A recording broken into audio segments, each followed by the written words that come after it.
A Rádio Socesp recebe o chair da Assembleia Internacional de Governadores do American College of Cardiology, o professor doutor Antônio Carlos Palandri Chagas, que eu tive o prazer de trabalhar quando foi presidente da Sociedade Brasileira de Cardiologia, e agora nesse cargo tão importante, né, doutor Chagas? Pela primeira vez um brasileiro ocupa esta cadeira. Luquete, o tempo passa, né? Nós tivemos um privilégio muito grande de trabalharmos juntos, você e sua esposa desenvolvendo um trabalho fantástico de divulgação das ações da nossa Sociedade Brasileira de Cardiologia há mais de uma década atrás, e até hoje muitas dessas ações estão aqui presentes, né?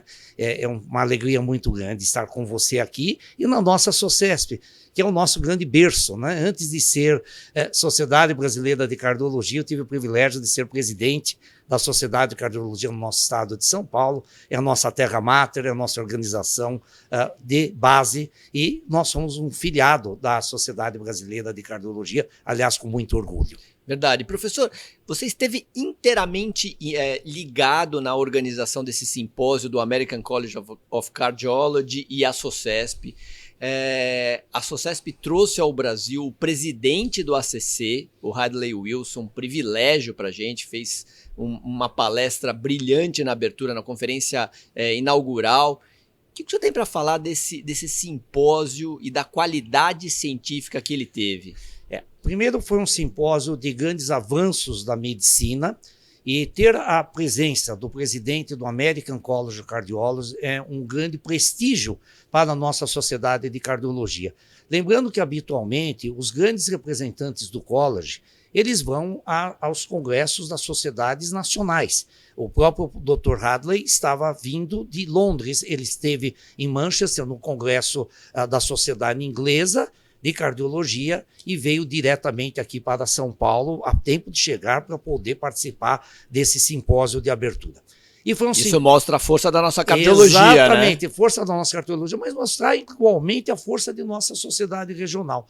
Das atividades do college, que eu acompanho muito de perto, as atividades internacionais, nós somos a única sociedade regional que temos um simpósio oficial na programação com o American College of Cardiology. Então, realmente é um grande prestígio para a nossa Socesp. E o simpósio foi realmente marcante do ponto de vista das apresentações. E não somente por aquilo que foi apresentado, mas pela atualidade dos fatos tratados, principalmente trazendo a visão sobre a medicina hoje com a inteligência artificial, os novos dispositivos, e mostrando a interação dessas informações, mas não esquecendo de que o papel fundamental é do clínico, o papel fundamental do médico.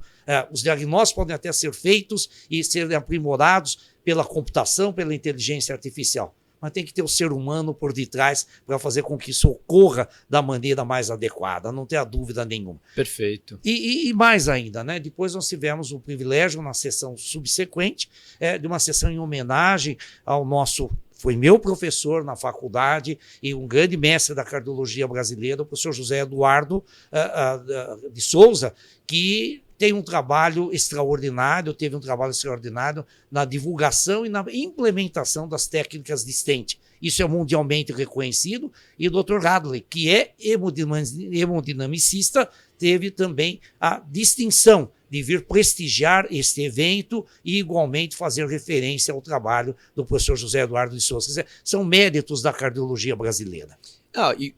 Professor, o senhor que à frente da SBC internacionalizou ainda mais o congresso da SBC, a gente vê o congresso da Socesp também igualmente internacionalizado, né? A gente teve a presença do professor Peter Lieb, do Christopher Grangers, simpósios conjuntos com a Internacional de Aterosclerose, com a Duke.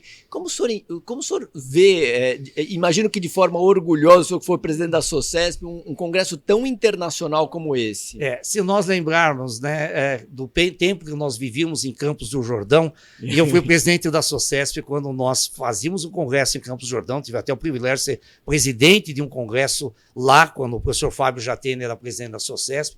Posteriormente, como presidente da sociedade, tivemos 2 congressos lá realizados e depois, pela aquela razão natural do quanto o nosso congresso cresceu, nós tivemos que mudar para São Paulo. E foi uma mudança acertada, porque como nós iríamos colocar um congresso de mais de 7 mil pessoas numa cidade maravilhosa, que é Campos do Jordão, mas sem condições de receber essas 7 mil pessoas para um congresso. Então, a mudança para São Paulo foi muito boa e o congresso da SOCESP só cresceu a partir desse momento. E por que ele cresceu também na forma internacional? Porque esse congresso da SOCESP, ele habitualmente traz os grandes avanços da cardiologia. As instituições de pesquisa do nosso estado, quer sejam as instituições como o nosso INCOR, a Escola Paulista de Medicina, a Santa Casa, a sua faculdade a do minha ABC. faculdade do ABC, as instituições do interior, como Campinas, como Bauru, como São José dos Campos, como Botucatu e Ribeirão Preto, e também hoje um ponto muito importante, vejo que as instituições hospitalares, os 3 hospitais que eu tenho o privilégio de praticar como médico, o Hospital do Coração, o Sírio-Libanês e o Hospital Albert Einstein. Igualmente, eles têm atividades no Congresso, quer dizer, mostrando a pujança dessas instituições. E quero que mais instituições venham para o nosso Congresso, para poder mostrar o grau, a qualidade altíssima que eles desenvolvem de cardiologia. Ou seja, e numa visão do mundo, né, Luquete, uma vez que nessa minha posição de chair da Assembleia Internacional de Governadores, eu tenho 44 capítulos. Eu queria falar agora especificamente sobre isso. Eu queria só fazer uma introdução, porque eu digo o seguinte: nós aqui, todos na Rádio SOCESP, que estamos nos bastidores dessa Rádio SOCESP, o nosso dia tem 24 horas. O dia do professor Chagas, eu digo para todo mundo aqui, tem 48 horas para conseguir colocar todas as atividades que o senhor desenvolve. Quais são os desafios agora seus à frente desta Assembleia Internacional do ACC? São inúmeros, mas veja bem, nós temos hoje 44 capítulos esparramados pelo mundo, ou seja, pelos 5 continentes. E grandes desafios, por quê? Porque a doença cardiovascular é o fator principal de morte e morbidade em todas essas regiões, nas 5 regiões. Continua sendo a doença cardiovascular. E o senhor acha que ela vai continuar seguindo por quanto tempo? Não, ela vai continuar sendo, mesmo com o crescimento do câncer, mas vejam você que o envelhecimento da população, e principalmente o fato de nós termos hoje melhores tratamentos para hipertensão, para diabetes, para hipercolesterolemia, o que nós temos? As pessoas vivem mais. E existe claramente um espaço para a cardiogeriatria, para os problemas que advêm do envelhecimento da população. E vejam, o tratamento adequado faz com que o indivíduo viva mais, mas nós temos uma grande dificuldade, por exemplo, na adesão medicamentosa. Por outro lado, em vários desses países, nós temos dificuldades econômicas. A ciência existe, mas as pessoas não tomam os Você não tem condições de manter essa assistência. Por exemplo, os capítulos que nós temos na África, eu estive recentemente na África do Sul, que é uma das nações de melhor desenvolvimento dentro dos países africanos, do ponto de vista de saúde, lembrando que lá, por razões muito especiais, foi realizado o primeiro transplante cardíaco por Christian Barnard, lá em Cape Town, mas as dificuldades de locomoção, as dificuldades de entrega de remédios e o custo da ciência chegar, dos novos equipamentos chegarem, é muito grande. E a adesão ao tratamento? A adesão é muito baixa. Também é muito baixa. Então, esses são os grandes desafios que nós temos. E um outro problema, nós temos variações regionais. Quando eu falo em 5 continentes, eu tenho principalmente diferenças de hábitos, diferenças alimentares e, sem dúvida alguma, até diferenças de crenças religiosas. Eu estava numa reunião no Egito e, no meio da reunião, as pessoas começaram a mexer as cadeiras, né? Eu ia falar logo depois, eu até não percebi aquilo. Por quê? Porque estava chegando a hora deles fazerem a oração, porque é grande predomínio da população muçulmana, e eles estavam se ajustando para fazer oração voltados para Meca. E verdadeiramente a sessão parou, porque todos eles ficaram, eu permaneci lá em silêncio junto com um colega americano e vendo essa coisa. Então, essas diferenças regionais são muito interessantes. Agora, por outro lado, Luquete, eu tenho aprendido muito e tenho procurado transmitir aos nossos colegas, às nossas sociedades, este aprendizado. A convivência com os maiores centros de cardiologia dos Estados Unidos, que são realmente os centros que emanam conhecimento ao redor do mundo, mas os centros europeus, também, principalmente a Alemanha, principalmente hoje a Itália, a França, são também grandes geradoras de pesquisas cardiovasculares e centros de atendimento cardiovascular. Então, é uma interessante correlação, ver como o mundo está pequeno. Sim. E, por outro lado, o mundo asiático. A pessoa que me antecedeu no cargo é de Singapura. E eu, ao longo desse um ano, porque o processo no college é muito interessante, você é escolhido pelo college um ano antes de exercer o cargo. Então, você convive com aquele que está no cargo. Este ano eu estou sozinho. O próximo ano eu vou trabalhar com alguém que o college escolheu para me suceder em 2024. Então, veja que é um processo contínuo para que não haja solução de continuidade. Mas a gente aprende muito, até os aspectos regionais do atendimento cardiovascular nas várias partes do mundo. Professor, seus desafios são enormes, são gigantes. Agora, frente a esses desafios, quais os seus planos para os próximos 2 anos à frente deste cargo tão importante? Um plano que nós colocamos para o college e foi aceito pelo board gestor do college, foi de um grande investimento em torno da saúde cardiovascular da mulher. Melhor dizendo, na prevenção da doença cardiovascular de mulher. Recentemente a gente teve em São Paulo aqui um congresso de cardiologia da mulher. Exatamente, nós tivemos lá o privilégio de estarmos juntos nesse evento. E veja, por quê? Porque além de tudo aquilo que é conhecido da doença cardiovascular da mulher, que não é mais a doença de homem, por exemplo, infarto do miocárdio, hoje nós temos taxas mundiais de semelhança entre homens e mulheres. Mas tem um novo problema que está aparecendo hoje, que é o problema gestacional de mulheres. Por quê? Porque na maior parte dos países, as mulheres estão engravidando em idades mais avançadas. Então, as mulheres, ao invés de engravidar com seus 20, 30 anos de idade, hoje estão engravidando dos 40 até um pouquinho mais do que isso. Isso traz o quê? Que essas mulheres vêm normalmente com mais fatores de risco. Então, não é incomum elas serem hipertensas, serem diabéticas, terem colesterol alterado, e tudo isso leva a um risco aumentado de complicações na gravidez. O American College of Cardiology criou agora um novo comitê, que é um comitê chamado de cardio-obstetrícia. E exatamente esse é um desafio que nós estamos levando aos 5 continentes num trabalho de prevenção e principalmente de orientação. Esse é um primeiro grande desafio.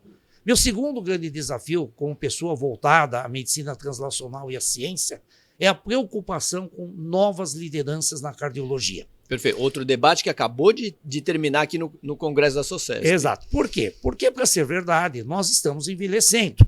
A população dos nossos grandes líderes, eu que convivi com lideranças como o professor Zerbini, professor Decour, professor Adib, professor Krieger, essas lideranças estão chegando nas suas idades, alguns já faleceram, outros ainda estão aí, mas estão em idades avançadas, né? Então, veja o que acontece. Embora muitos, como por exemplo o professor Protásio, que foi sempre meu mestre, está aí presente, ativo no Congresso, mas muitos daqueles nossos queridos professores hoje não estão mais. Isso está acontecendo no mundo todo. Então, o college também tem uma preocupação sobre o envelhecimento da população dos médicos. Até um programa especial para esses médicos que chegam em idades avançadas. Mas nós temos que fazer as novas lideranças. Então, a nível mundial, através do American College of Cardiology Academy, nós vamos fazer um projeto de criação e principalmente de acompanhamento de novos líderes. Então, esse projeto dentro dos Estados Unidos, o senhor vai expandir ele para o mundo, para os Não, na realidade, esse é um projeto de autoria da nossa Assembleia de Governadores. Perfeito. Como projeto de envelhecimento, como projeto da cardiobstetrícia. De formação de novas lideranças, porque é muito importante. O ano passado mesmo, nós já encaminhamos 2 colegas brasileiros, jovens, para lá. E agora nós tivemos 2 participações, inclusive um jovem da minha escola que foi selecionado, o professor Caio, e o Caio, inclusive, foi selecionado de 60 jovens que participaram da American College Academy para ir ao American College, recém-concluído em New Orleans, e lá apresentar os seus trabalhos e ter participação com os mestres que orientaram. Então, veja que coisa gostosa, que coisa boa, a gente poder formar novas gerações de líderes para exatamente ocupar os nossos lugares aqui na sociedade, para manter esse grau de desenvolvimento nas nossas sociedades. A gente quer fazer isso ao redor do mundo. Eu concordo, né? Outro dia conversando com um amigo não médico, ele me dizia, mas Chagas, isso é um baita de um obstáculo. Eu falo, não, isso é uma baita de um desafio. E eu gosto de desafios, você me conhece. Sim, bastante.